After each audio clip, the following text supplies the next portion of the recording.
丐帮石火龙早已死在元真手下，如何又出来一位史帮主呢？她是史红石妹妹。丐帮来了，好像是帮主的女儿。张教主，金毛狮王失陷，毕帮有很大的干系。我们今日宁可性命不要，也要赎我们的罪愆。再者，也是为我们史帮主报仇雪恨。丐帮上下齐听张教主号令。齐听张教主号令，赴难不敢，在所不辞。赴难告我，在所不辞。赴难告我，在所不辞。我丐帮与贵寺向来是无冤无仇，毕帮一直尊重贵寺，是武林中的第一大门派。纵有些微嫌隙，我们也尽量克制忍让，从来不敢得罪。但史前帮主归隐已久，静居养病，数十年来从来不与江湖人士来往，不知何故，竟遭贵寺高僧的毒手。阿弥陀佛，我们今日到此，就是要当着天下武林英雄之面，请空文方丈指点迷津，我们史前帮主到底在什么事情上得罪了你们派，以致你们派高僧毒害了我们史前帮主？阿弥陀佛，史帮主不幸仙逝，老衲也是刚刚得到的消息。这位长老口口声声说是毕派弟子所为，只怕其中必有所误啊！这位长老还是把当时情况说明。阿弥陀佛。贵寺千百年来是武林中的泰山北斗，我们岂敢诬陷？就请贵寺一位高僧，一位俗家弟子出来对质。既然长老吩咐，自当遵命。不知这位长老要请哪两位出来呀？是。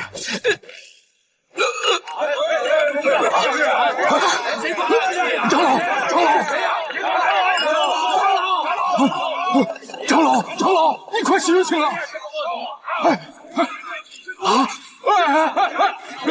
这和我们没有关系啊！大家都看到了，真的没有关系啊！各位英雄明鉴，这位丐帮长老中了绝毒暗器，不幸身亡。我派可从来不是这等阴毒的暗器呀！阿弥陀佛，阿弥陀佛，阿弥陀佛。空氏大师还说我们冤枉了你们派，可眼下之事，你有何话说？阿弥陀佛，阿弥陀佛，你有何话说？阿弥陀佛，本寺自达摩老祖西来建立基业，千百年来历世僧侣勤修佛法，精持戒律。虽因学武防身，与江湖英雄来往，可从来没有做伤天害理之事啊！这枚毒针是谁所发？大丈夫敢做敢当，给我站出来！站出来！这枚毒针是谁所发？大丈夫敢做敢当，给我站出来！站出来！杀死史帮主的凶手是谁？数万丐帮弟子无一不知。你们还想杀人灭口吗？嘿嘿！除非将天下丐帮弟子个个杀了，这个杀人的恶贼便是元真。那怎么样？原来是你！你也和元真勾结在一起？不是我呀，不是我！别打呀！误会了，不是我！阿弥陀佛，别打呀！阿弥陀佛！哎呀，好了，别打了！哎呀，峨眉派的！阿弥陀佛，峨眉派来了！峨眉派来了！峨眉来了！朱姑娘来了！这就是买什么呀？哎呀，当真了得呀！是啊，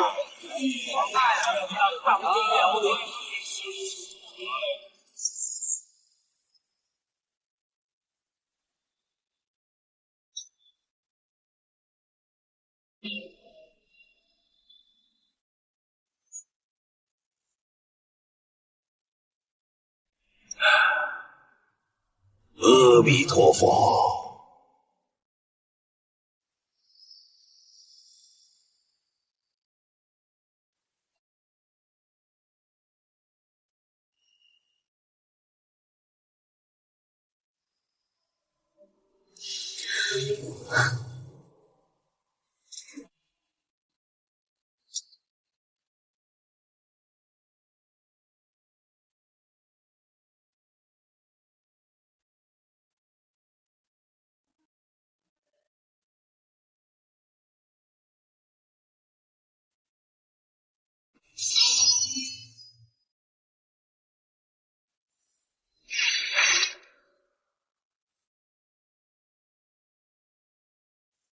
周掌门，张无忌给你请罪来了。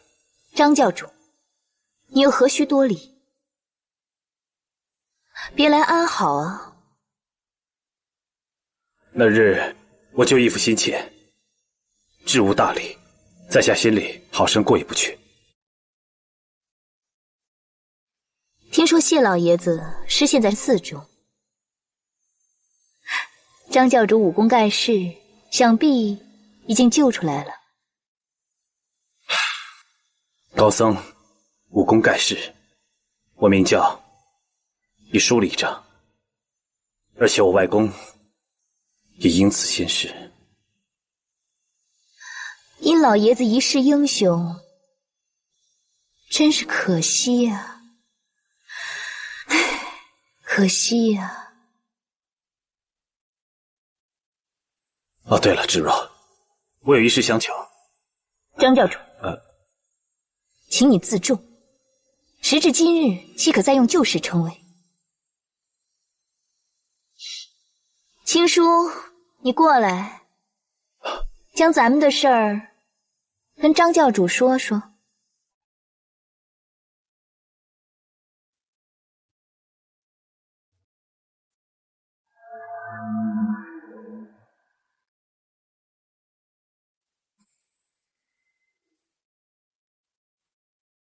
张教主你好。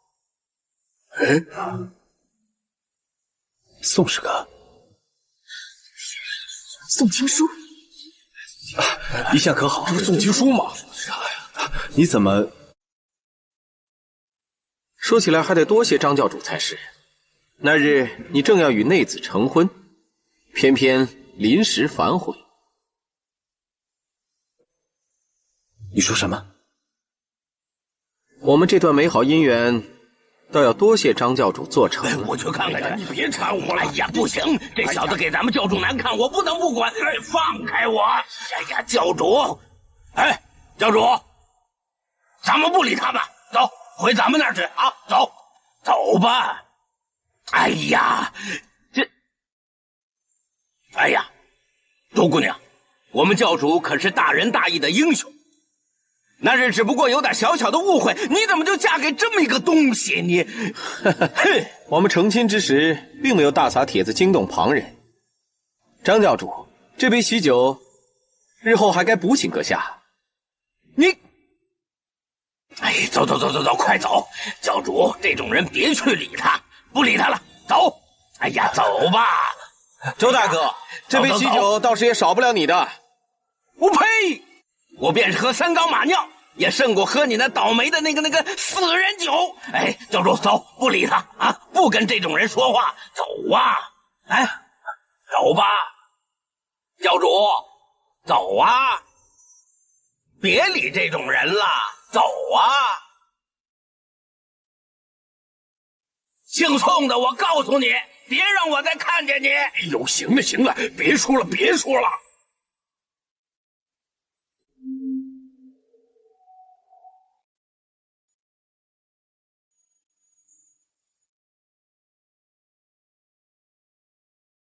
行了，回来就好了。哎，你呀，就别再大家听我说，今日丐帮的恩怨算是扯平了。怎么可能？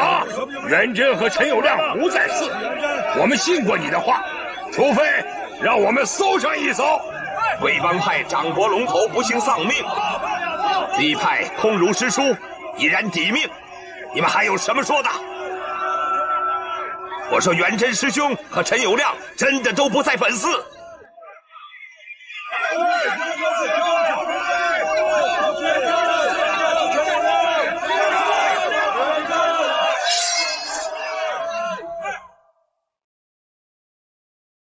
哈哈，阁下要想搜查本寺，你们区区一个丐帮还没有这个本事。什么？你瞧不起我们丐帮啊？好，我先领教领教。这，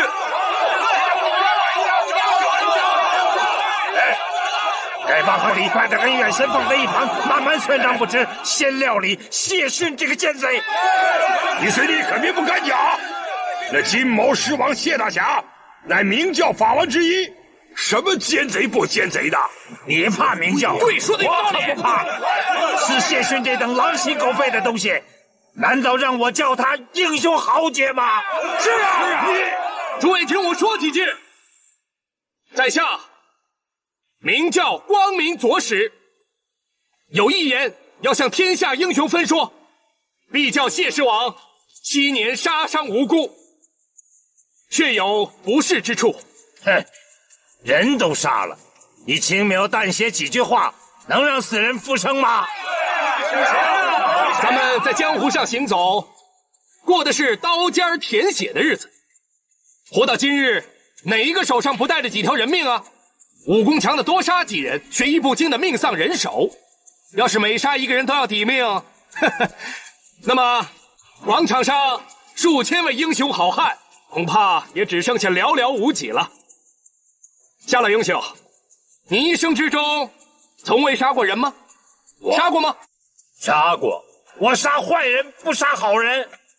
嘿，这个谢逊和明教的魔头一模一样，竟干杀人放火的事，我恨不得宰了他，吃他的肉，扒他的皮。嘿，姓杨的，我看你也不是什么好东西呀。什么？你说俺不是好东西？你是谁呀？我怎么不认识你呀？哦，明教的头子，照样不是好东西。你说什么？呸呸呸！吸血鬼！说这话，没这个资格。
好功夫！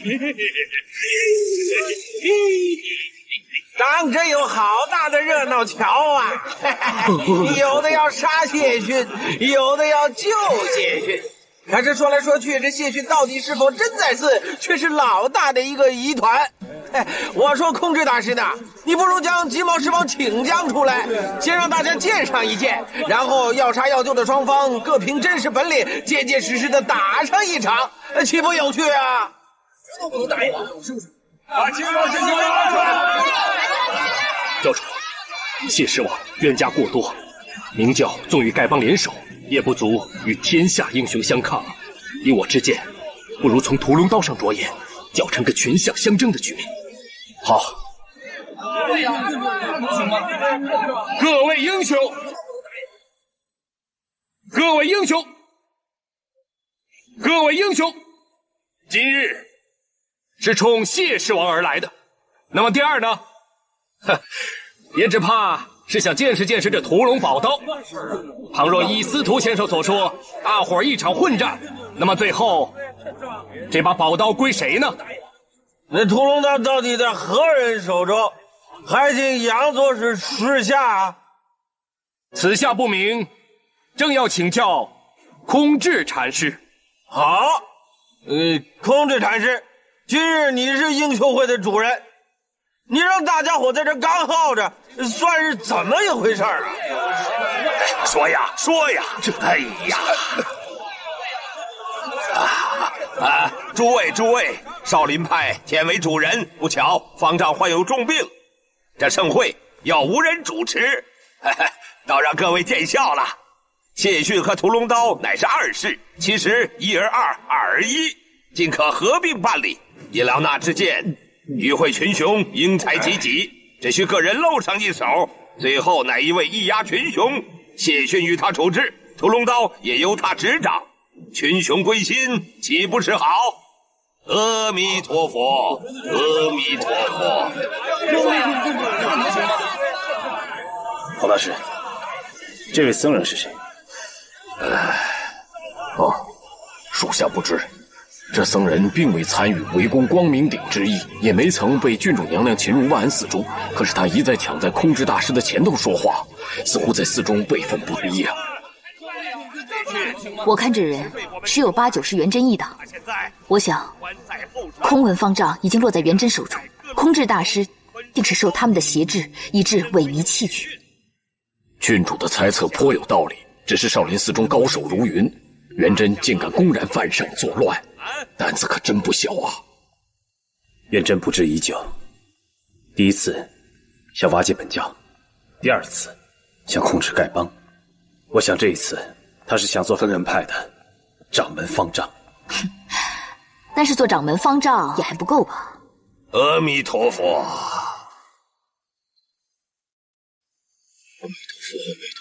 哎呀，你倒是去说说呀！哎呀，阿弥陀佛。分人派乃武林第一门派，做到掌门方丈还不够。武林至尊呢？所以他更高于他们派的掌门方丈吗？难道说他想做武林至尊？张大教主，钟妹妹嫁了旁人，你就神魂不定，什么事也不会想了？你是想不出来的。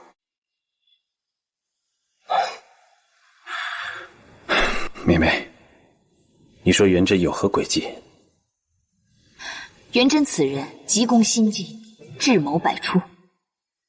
哎，郡主娘娘，你也是急功心计，智谋百出，我看不输于那个元真呐。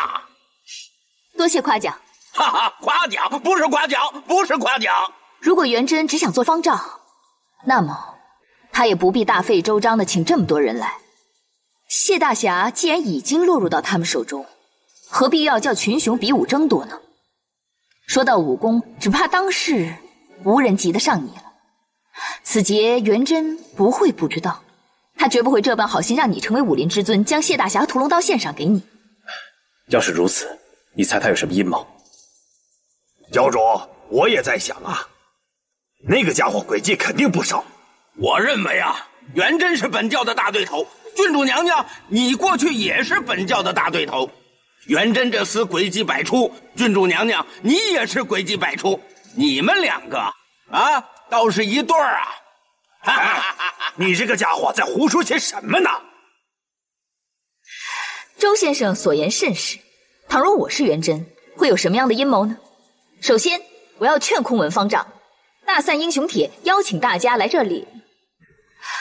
其实空文大师深解佛法慈悲为怀，他不喜多事。不过我敢肯定，他会顾念空见空性师兄之情，自闭云可。再者，若他们杀了谢大侠，必定他们跟明教会为敌，仇深似海。以他们派未必挡得住明教，但是这1000多个英雄豪杰到这里，难道明教会把他们都杀光吗？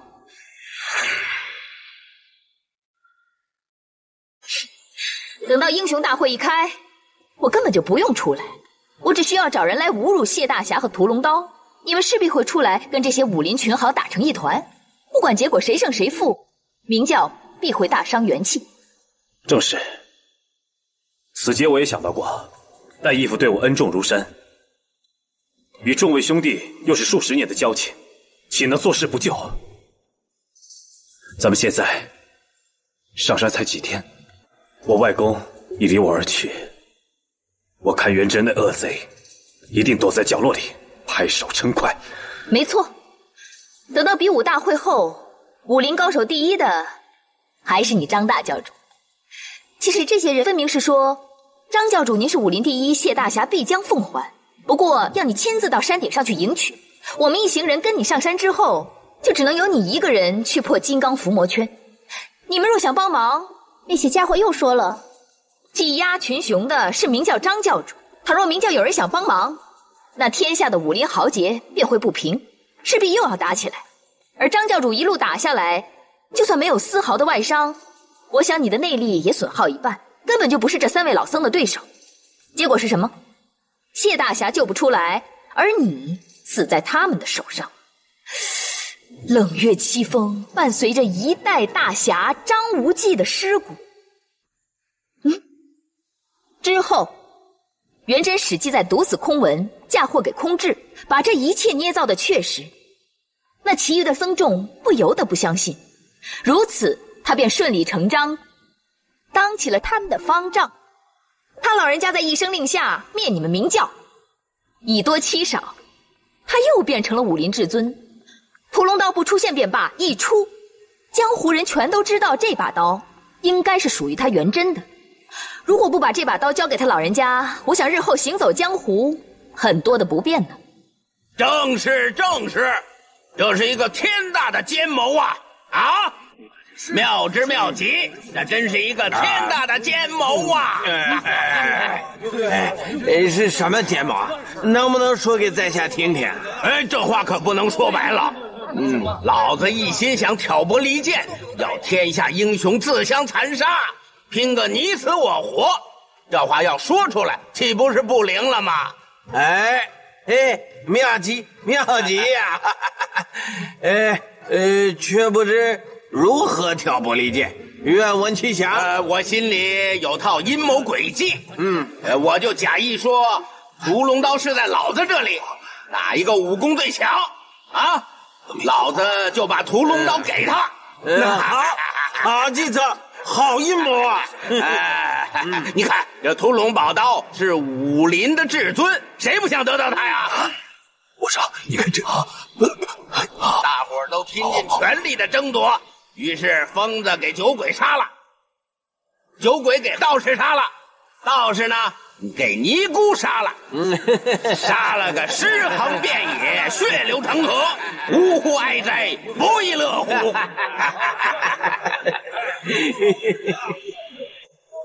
说得好，说得好！这位周先生言之有理，咱们明人不说暗话，各家各派对这把屠龙刀嘛，不免都有点眼红啊。可是为了一把刀子闹得个身败名裂，甚至是全派覆灭，可有点犯不着啊。我想大伙儿得想个计策，一无会友，点到为止，虽分胜败，却不伤和气。诸位以为如何啊？我瞧你是个好大的个儿，却是个怕死鬼啊！既不带彩，也不损命，这几场比武有什么看头啊？要伤你这酒鬼，也不用带彩呀！我司徒酒鬼只不过说几句玩笑话，那常四先生何必这么大的火气啊？就是嘛，没必要嘛。谁不知道你们空洞派的齐长拳杀人不见血啊？是啊。那空剑神僧不也死在齐长拳之下吗？我司徒酒鬼这几根老骨头，如何能和空剑神僧相比啊？是吗？以在下之见，每一门派每一帮会教门各推2位高手出来，分别较量武艺，最后哪一派武功最高，屠龙刀和谢大侠便都凭他处置。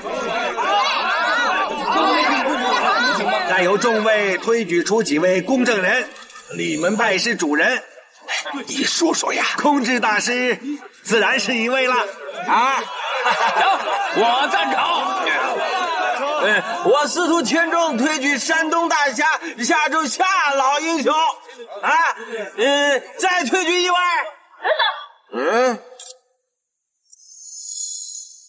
推举什么公证人？压根儿便用不着。请教这位师太，何以不用公证人呢？二人相斗，活的是赢，死的是输。阎王爷是公证人。嘿，今天英雄大会，咱们是以武会友，又无深仇大怨，何必动手便判生死啊？出家人慈悲为本，难道这位师太之言也不怕佛祖嗔怪吗？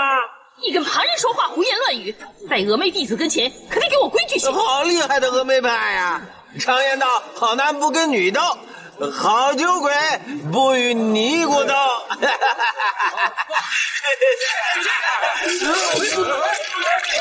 啊！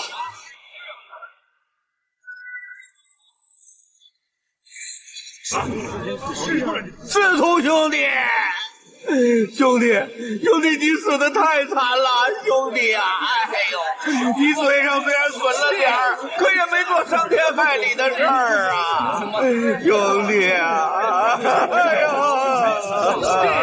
兄弟啊，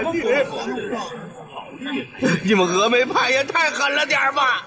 你这掌门人竟然坐视不管！以后你们峨眉派怎么在江湖上混呐？怎么在江湖上混呐？还有个喜欢手下的弟子，兄弟，就是别得罪他们了。这样，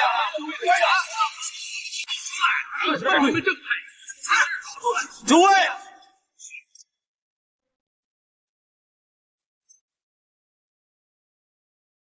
今日群雄相聚，都是为了屠龙宝刀而来。既然动到了兵刃拳脚，就保不定死伤。适才我看各位对本派都有不满之意，在下都要请教。今日咱们比武较量，是否先要查明个人的品行德性？大圣大贤就千万伤害不得，穷凶极恶之辈就不妨任意屠杀吗？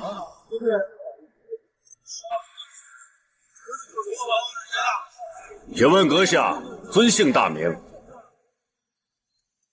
无名小辈，不劳于二侠下问。阁下不停地说要比武较量，想必是在武学上有过人的造诣吧？我师父年幼时曾受贵派郭女侠的大恩，尚有严训。我武当派弟子不能同峨眉派动武，所以在下想问一下，阁下是否真的是峨眉派弟子？姓氏名谁？大丈夫光明磊落，有何可以隐瞒之处啊？于二侠，此人是本座夫君，原本系出武当，此刻却已转入峨眉派门下。于二侠有何话要说，只管冲着本座讲便是。你这个叛徒，收了当的事啊！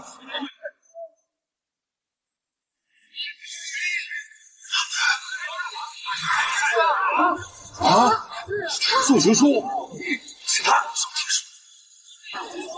你这个畜生，你为什么要害死你亲叔？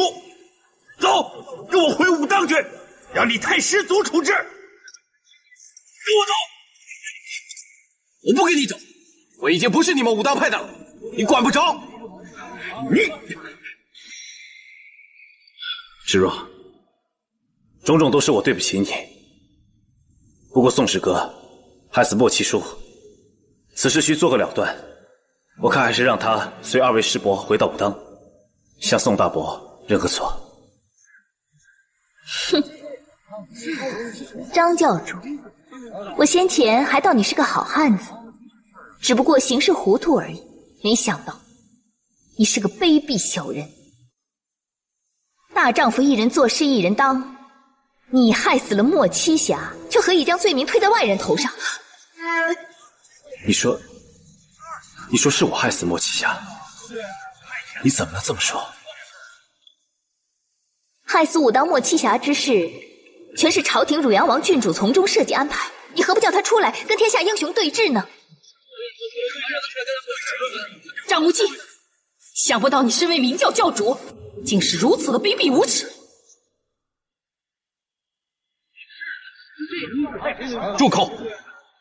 峨眉派用气节逞能，雕虫小技，且让你见识见识我明教的五行阵法。对了，是。诸位，今天是英雄大会，各门各派是在观摩切磋武学上的修为。今天艺高者胜，所以个屁呀！峨眉派就可以用火弹杀人，那么水毒、火毒这样下三滥的玩意儿，是不是都可以用啊？有没有这样的规矩啊？对，各位，我说诸位，今天除了教主之外，另有哪一位出阵呢？这样，本教哪位兄弟出阵，其实都一样。杨左使先前随我攻打金刚伏魔圈，韦福王和布袋大师建功在前，都已出过力了。这次我想请范右使。多谢教主看重，我当尽力而为。苦大师，我有一事相求，不知你会不会答应？郡主所命，尽管说。你和他们派的空智大师梁子未济，如果你跟他打起来，不管谁胜谁负，体力都会大有消耗。你不妨去和他定个约会，改日你们找个黄道吉日，在万安寺去单打独斗，一决胜负，你觉得如何？妙计呀！空智大师与范右使一定约后，今日便不能动手。郡主此计实是给明教去了一个强敌呀！遵命。空智大师，范施主何事？今日群雄聚会，大伙儿皆为谢师王和屠龙宝刀而来。咱二人在万安寺结下怨仇，可否在今年中秋月圆之日，万安寺再做了断？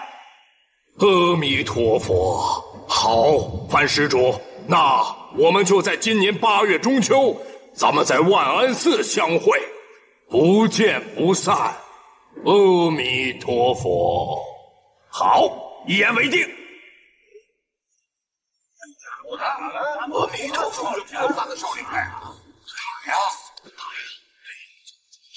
苏行书，你给我滚出来！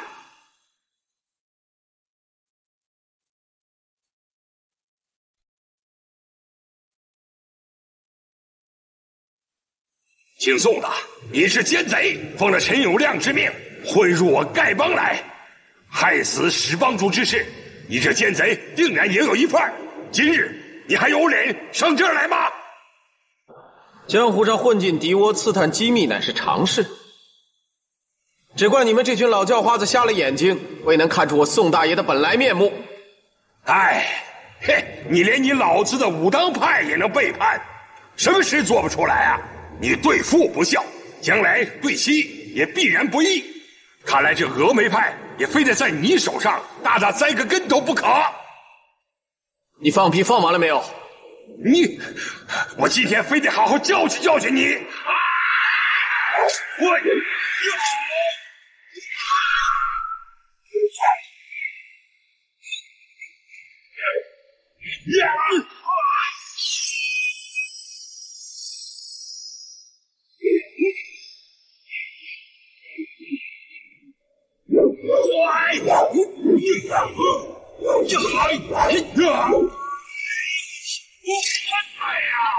我住手！宗师叔，你这个卑鄙的小人，你背叛武当，为什么还要用武当的功夫？为什么还要用你爹所传的武艺？哼，武当派的功夫有什么好的？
不会太阴毒了啊！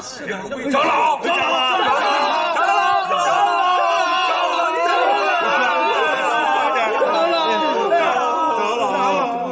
哎呀，残忍呐！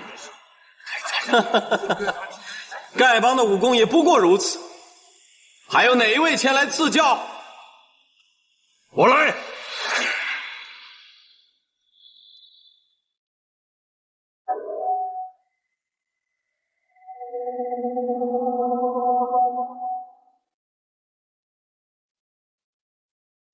二师叔，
你这个逆子，竟然背叛武当，还害死你亲叔！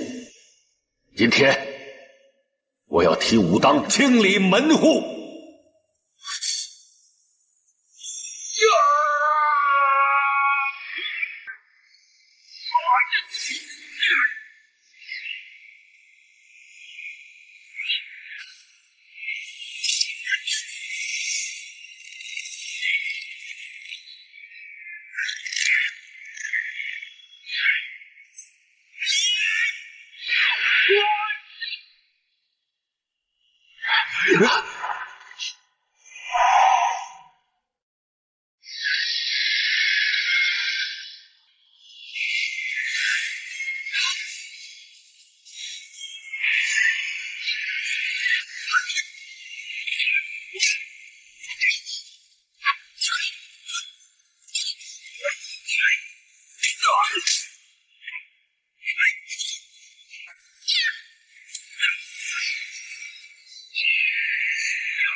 没事吧？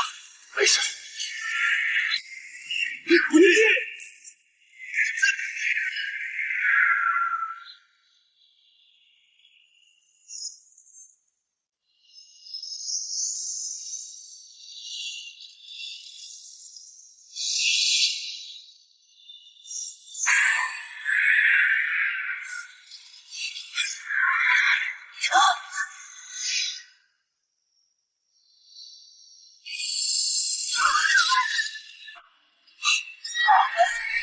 教主，教主，没事吧？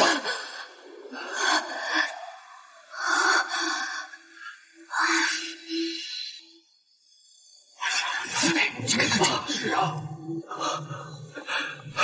芷若，芷若，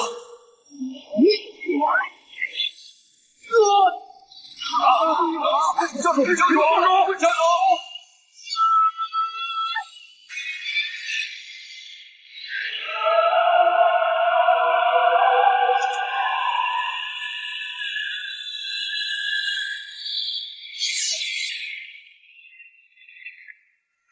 无忌，教主，教主，无忌，无忌，教主，教主，啊，没事，无忌，教主，没事。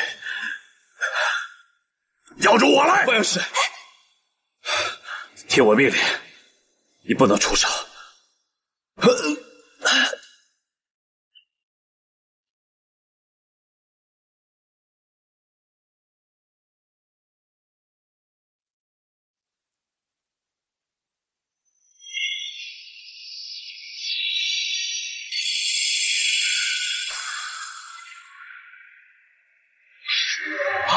太好了，教主痊愈了！哎呀，太好了！无忌内功修为真是深厚无比啊！常人受了这等重伤，纵有高手调治，少说也得静养1-2个月呀。可无忌却能在几个时辰之内遍迹痊愈，若非亲眼所见，当真难信呐！是啊，我出去一趟。哎，无忌，你重伤刚愈，六叔，你们放心吧。我没事，去就回。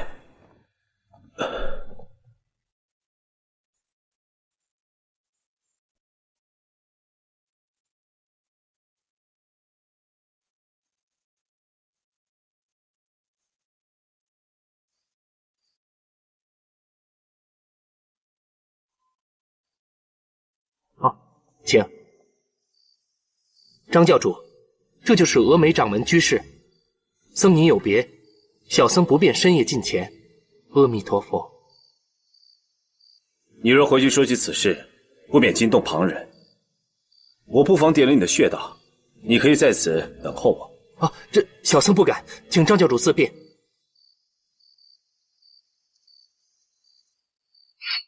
是谁？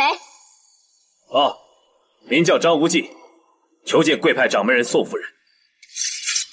张教主，请在后，我去禀报。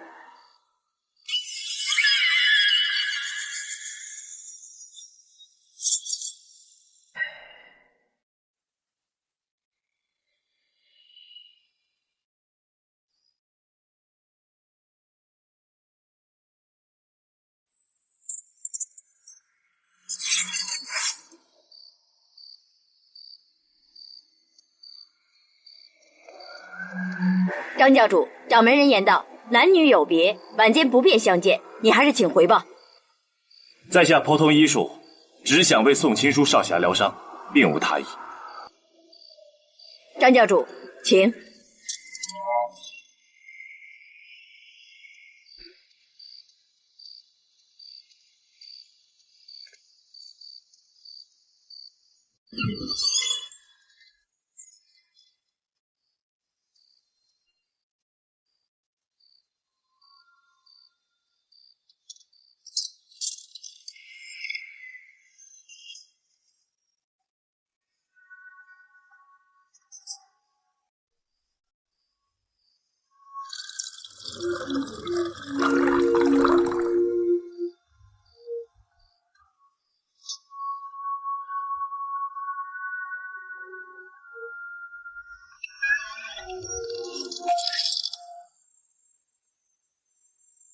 宋师哥的伤怎么样？带我去看看。他头骨震碎，伤势极重，多半不能活了。你知道我的医术不错，我会尽力施救的。你为什么要救他？我对不起你，心里觉得惭愧。况且，你今天手下留情，饶了我一命。你手下留情在先，我岂有不知？你若救活他，要我如何报答？一命换一命。我希望你对我义父手下留情。在里面。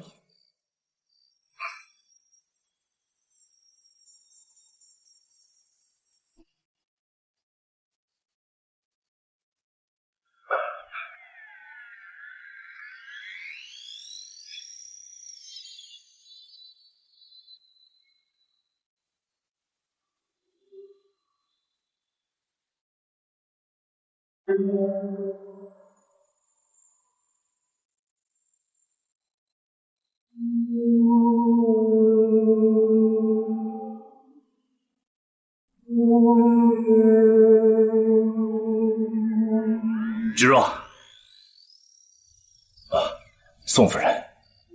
对了，宋师哥的命能否救活，我不敢断言，但是能否让我试一试？你若救不活他，世间也无第二人能做到。纵然把他命救回来，他的容貌武功可能已经恢复不了，他的脑子已经被震坏了，只怕是日后说话都不容易。你究竟不是神仙，我知道你必会尽心竭力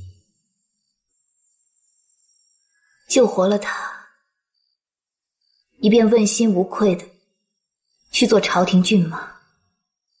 救人要紧。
哎呀，这教主去了这么久，怎么还不回来？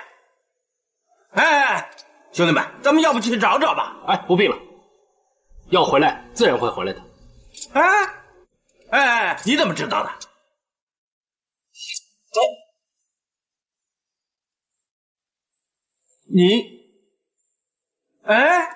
你知道了？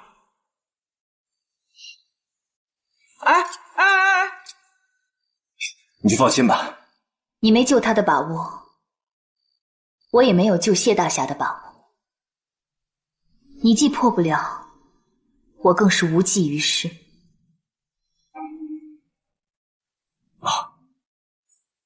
倘若咱俩联手，大功可成。我以纯阳至刚的力道牵住3位高僧的长鞭，你用你的阴柔之力乘虚而入，一进入伏魔圈内外夹击的话，一定能成功。你我2人曾有婚姻之约，我丈夫此刻命在垂危，加之今日我对你手下留情，旁人定然说我对你旧情犹存。倘若我再邀你相助，那天下英雄人人都要骂我不知廉耻，水性杨花。可是我们问心无愧，旁人言语管他干什么？倘若我问心有愧呢？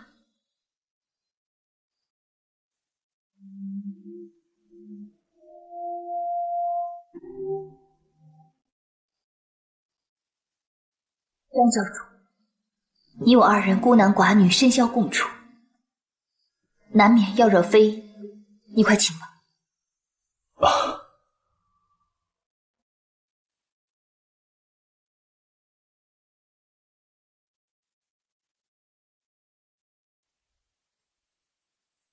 宋夫人，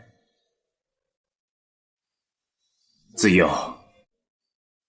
你待我张无忌很好，我只盼你再赐我一次恩德。张无忌有生之年绝对不会忘记您大恩大德。师姐，宋客，张无忌，掌门人让你出去，你还纠缠什么？当真是无耻之徒！宋夫人，盼你垂怜。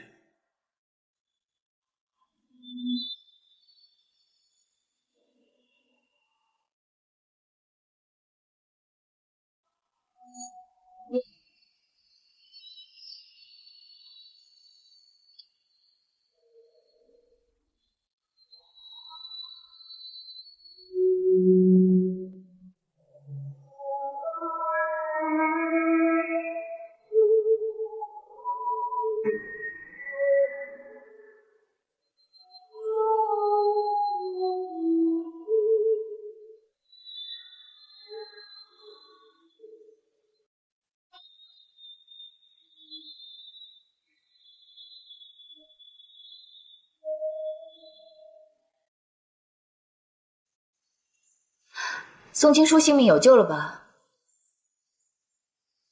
又用我的黑玉断续膏去做好人了？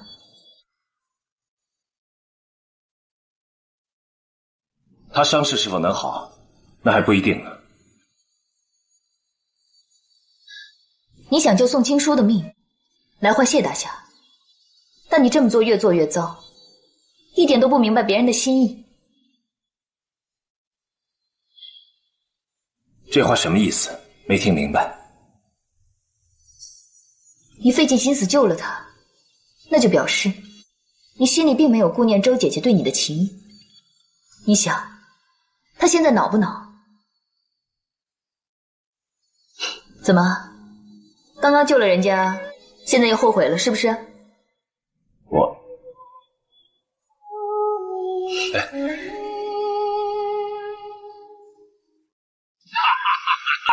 众位，昨日峨眉派掌门人宋夫人一贯群雄，今天请宋夫人破关。如果战胜了 B 派的3大长老，就可破牢取人，提取那金毛狮王谢逊。我们大伙要一睹宋夫人的身手。你看，周姑娘并没有穿丧服，自然虎穴深战。对。宋师哥既然挨得过昨晚，应该能保住性命。那是我的要好啊。教主请放心，范右使还有说不得他们2位已经率领5行骑众伏在了风下。如果峨眉派不肯交出谢狮王，咱们就只好用枪。谢狮王仇人极多，要防备有人发暗器偷袭。只怕你义父还是不肯跟我们走。防人偷袭，按计行心里是啊。昨日本座承天下英雄相让，侥幸夺魁，所仗者不过是先师所秘传的本派武功。可今日让本座以1敌3，非但不公，亦且不敬。这样吧，不如叫以昨日伤在本座手下、伤势尚未痊愈的小子联手。大家说如何？宋夫人要邀人相助，有何不可呢？张教主，可否愿意？一切遵命而行。哦，张教主今日又来赐教。晚辈再次打扰了。张教主，昨日败在这位峨眉派掌门的手下，是真的吗？是真的。这就奇怪了。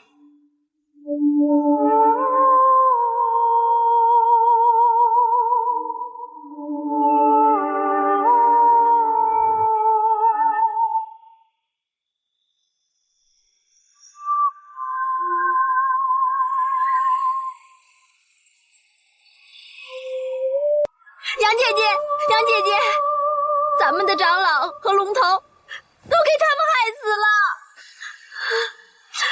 我知道了，这女子到底是何来历？我只见过她一次，不知她的姓名来历，只知道她和丐帮颇有渊源。动手吧！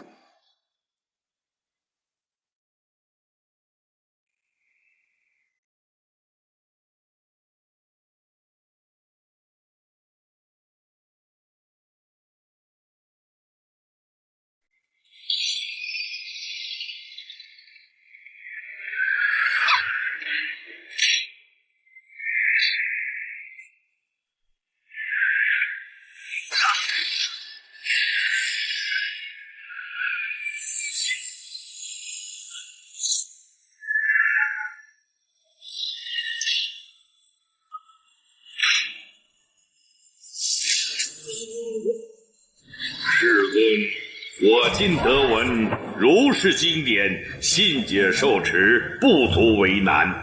若当来世后500岁，岂有众生得闻是经，信解受持？世人既为第一稀有，何以故？此人无我相，无人相，无众生相，无寿者相，所以者何？既是人相，非相，众生相。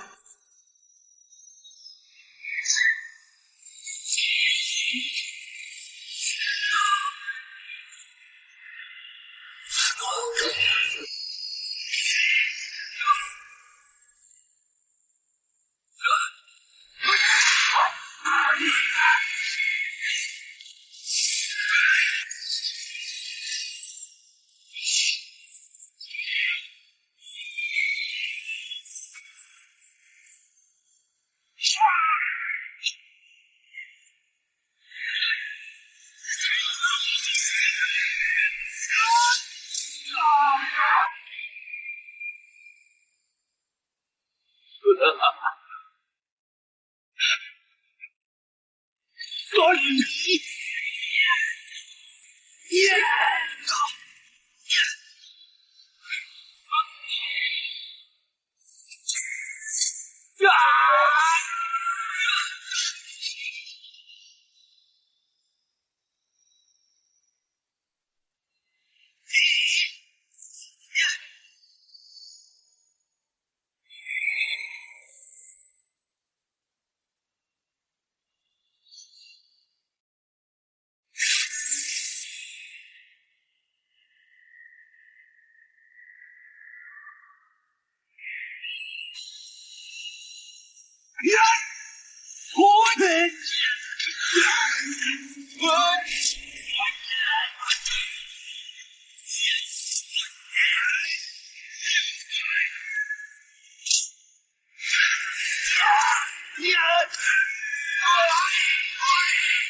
你快看！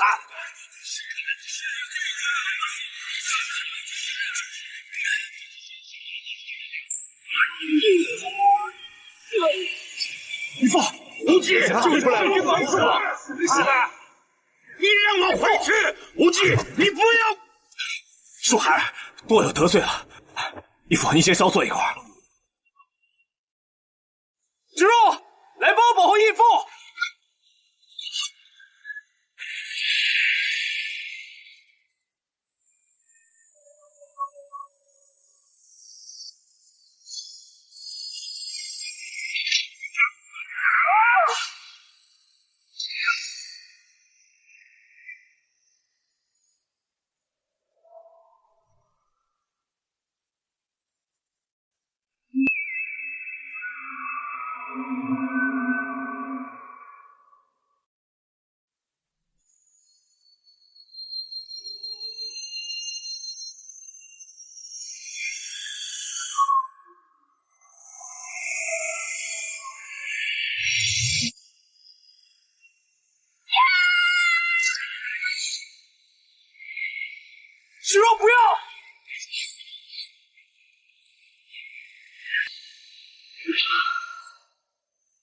是王，是王，没事吧？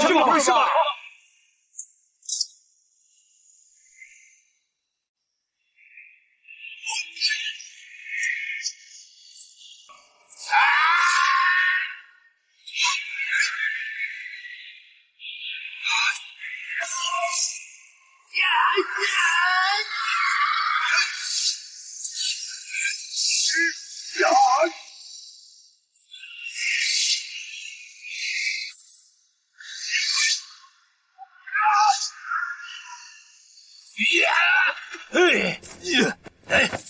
金刚虎魔拳！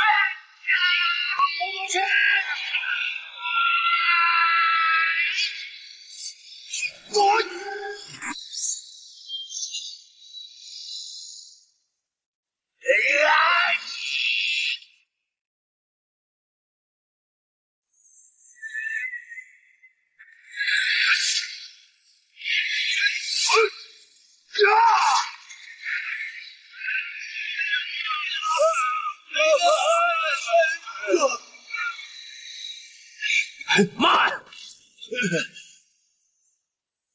阿弥陀佛，张教主请自便。好，三位大师都有得罪。阿弥陀佛。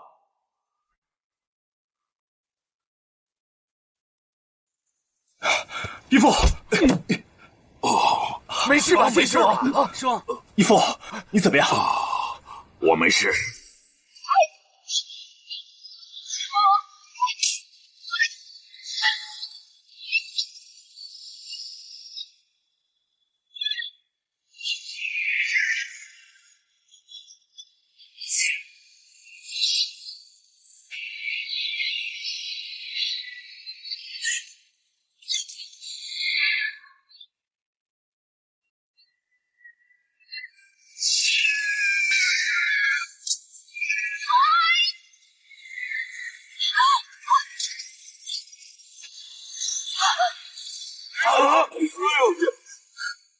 你要不要也尝尝九阴白骨爪的滋味？姑娘且慢！多谢姑娘，救我父子二人性命，深感大德。这位周姑娘多行不义，终有遭报之日。求恳姑娘今日暂且饶他。金毛狮王悔改的好快呀，就依你所言吧。多谢姑娘。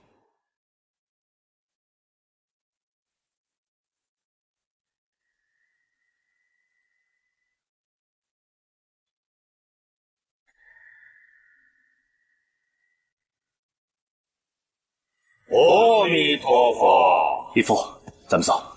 慢！我们这是你们说来就来、说走就走的地方吗？陈坤，义父，他不是陈坤，他就是陈坤。陈坤，你改了相貌，但你的声音改变不了。你一出生，我便知道你是谁。陈坤，你给我站出来！你给我站出来！当着天下众英雄面前，将这种恩恩怨怨、前因后果分说明白。谁还在这里听你的瞎子胡说八道？哼！果真是陈坤，大丈夫做事光明磊落，干嘛要躲躲藏藏的？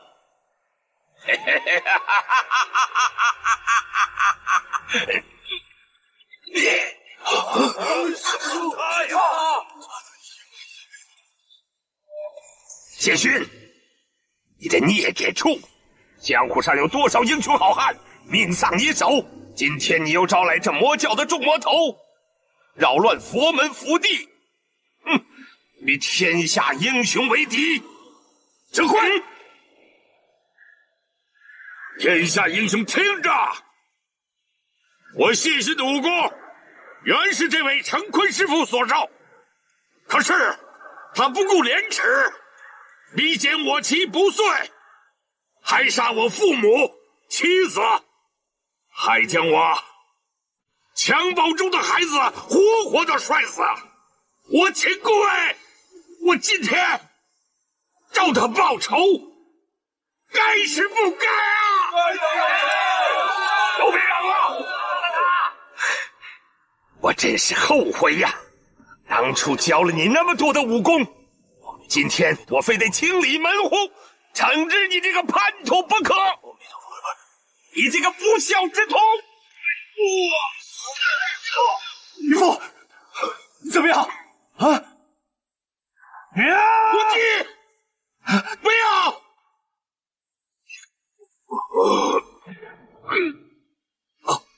无忌，不要！陈坤，你这一招，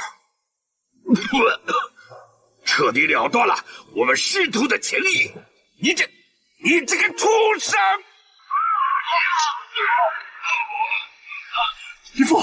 渔夫，为什么不还手？无忌，这一掌我还了他的授业之恩。陈坤，我该还你的全还了。从此往后，我不会对你存有愧疚之心。畜生，我杀了你！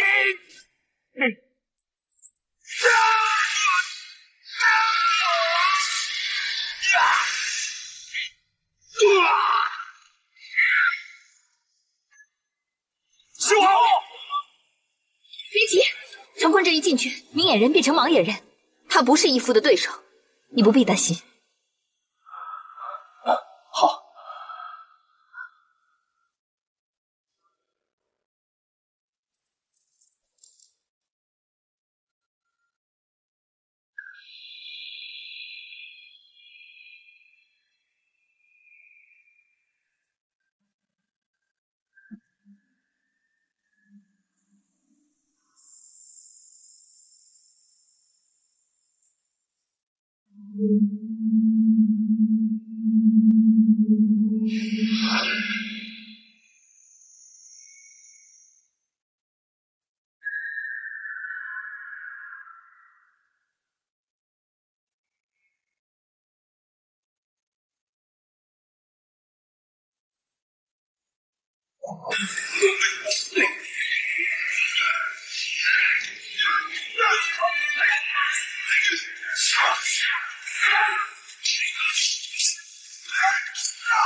渔夫，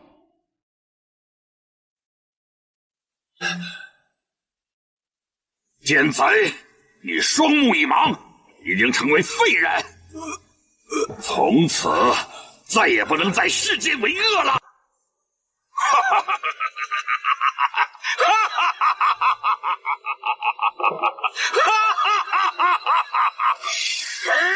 义父，师王，你为什么要这样啊？义父，你为什么要这样啊？陈坤，你杀了我全家，今日我毁你双目，我也自行废去你传授我的一身武功，以此相报。从此我和你无恩无怨，毫无瓜葛。我谢逊作恶多端，原本没打算能活到今日。天下英雄中有哪一位的亲人师友曾为谢逊所害，便请来取了谢某的性命去。无忌，你不得阻止，更不得事后报复，免增你义父罪业。无忌，好孩子，你退到一边去。义父，我不。无忌，走，走。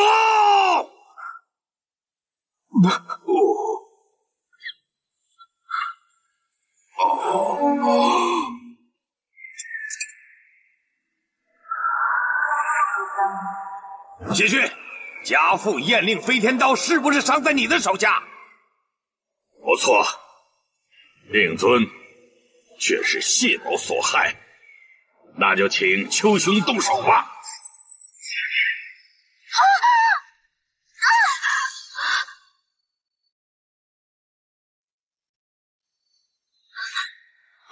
义父，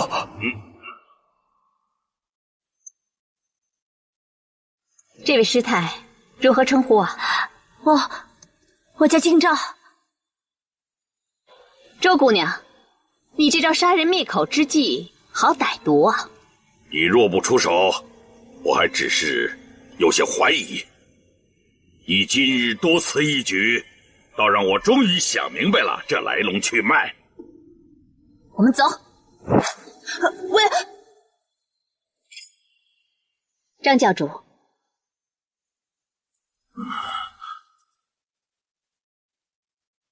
我知道你心中有谜团，你不想弄个明白吗？程姐姐多次出手相救，大德不敢言谢，只是此间大事未了。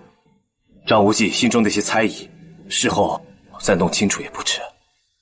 好，事到如今，你还不想毁人名誉，我便告辞了。告辞。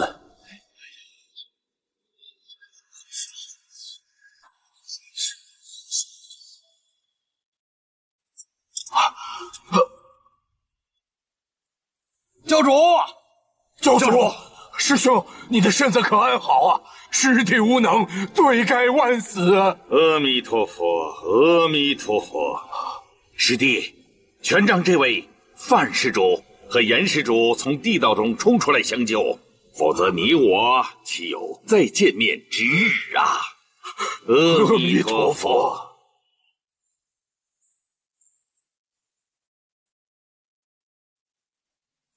众弟子听令，来，将元真拘禁于后殿，听候处置。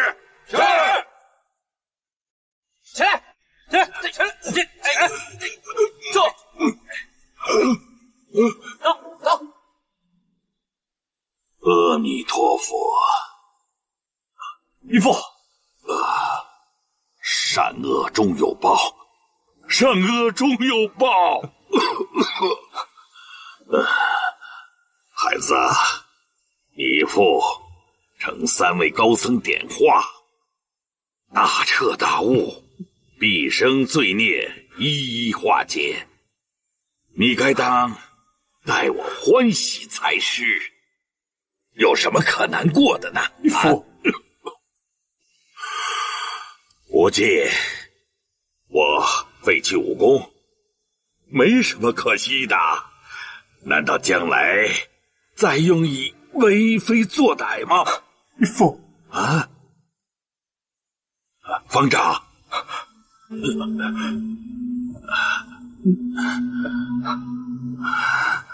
阿弥陀佛，弟子谢逊罪孽深重，盼方丈收留，赐以剃度。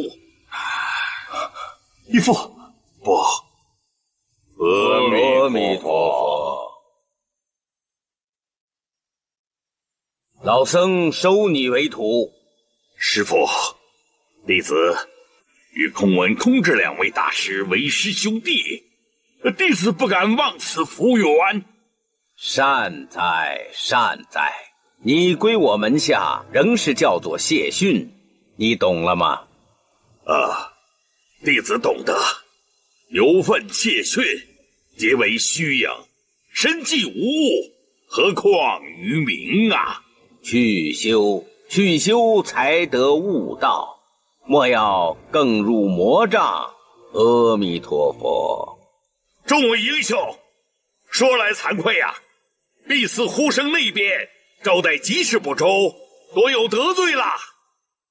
众位英雄今日一聚，不知何时重得相聚。这样吧，请众位英雄到敝寺去坐一坐，可好啊？阿弥陀佛，请徒儿随师来。阿弥陀佛。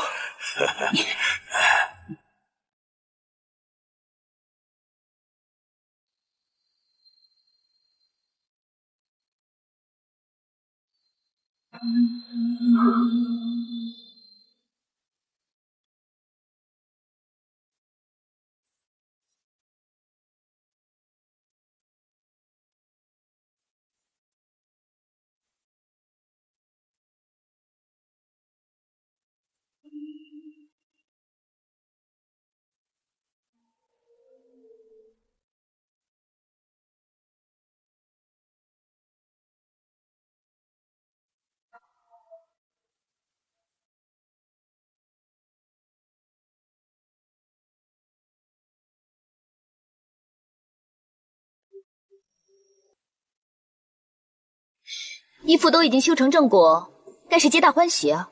为什么张教主还是忧心忡忡的？是啊，大事已了，但是却还有许多不明白的。义父走得匆忙，还有不少疑团为其相寻。当时黄山姐姐本来想要说明一切，不过有人怕损了周姑娘的名声，不肯当众说明。那个黄山姐姐和我义父，他们都说周姑娘想杀人灭口。难道那天在岛上发生的事真的是她？不是她是我啊！我想义父当时还没想清楚，他却做贼心虚，想要杀人灭口。其实你早便知道，为什么偏偏不告诉我呢？我说你信吗？当时有人根本不相信我，我怎么说得明白？而且其中也有太多关窍是我没想到的。还好现在真相大白了，当前最重要的是要找到倚天剑和屠龙刀。报！张教主、赵姑娘、杨姐姐，请你们前去。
走。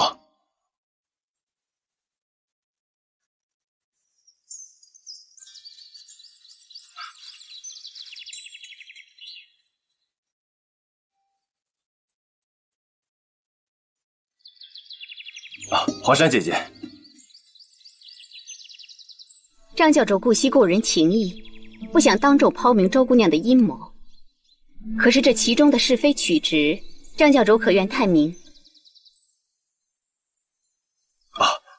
若姐姐能解开张无忌心中疑团，张无忌感激不尽。此事说来话长，要从倚天剑和屠龙刀的由来说起。张教主可知道这一刀一剑是从何而来？我太师父跟我说过一句话：武林至尊，宝刀屠龙，号令天下，莫敢不从。倚天不出，谁与争锋？这几句话他年轻的时候还没有。我想这一刀一剑应该是这几十年间才出现。不错，这一刀一剑的主人是当年的郭靖、黄蓉夫妇。你是说，镇守襄阳的郭大侠夫妇？正是。店长办事不力，请掌门人治罪。你先出去吧。是。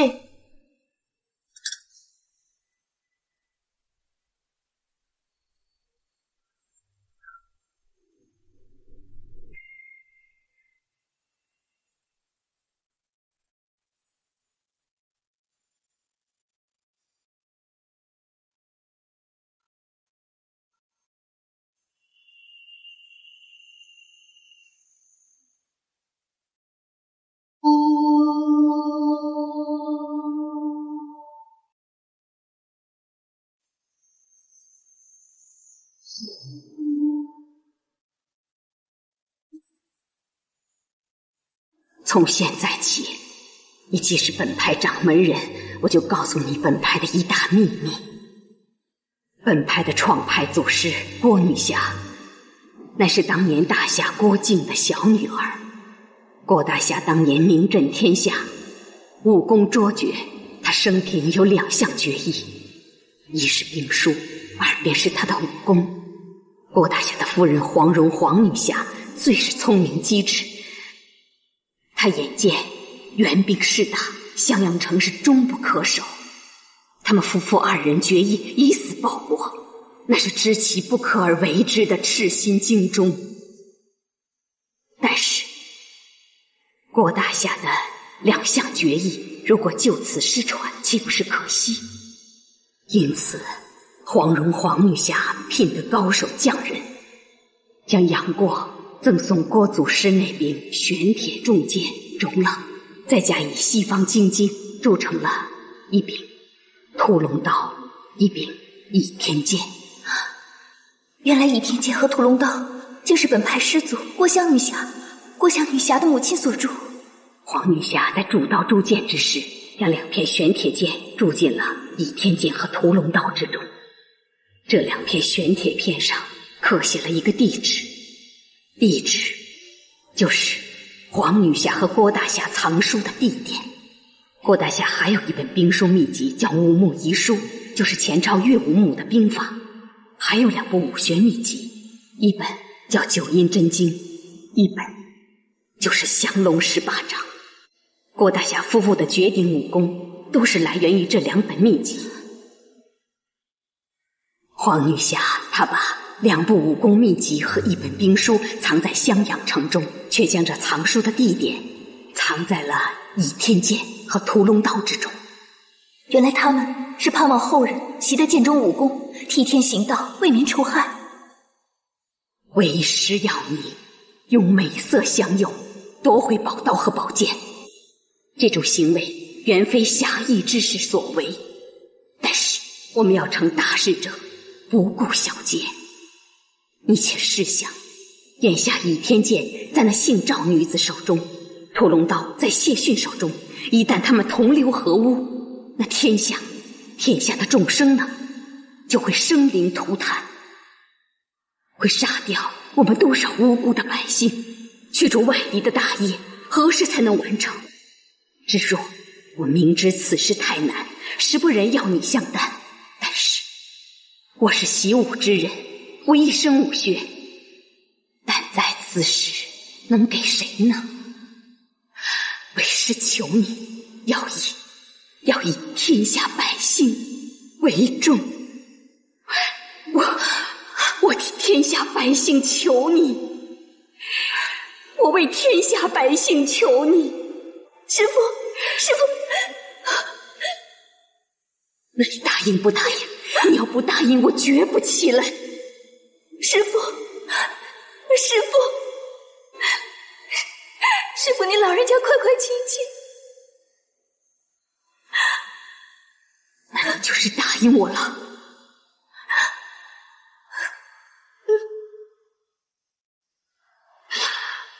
我替天下百姓谢谢你。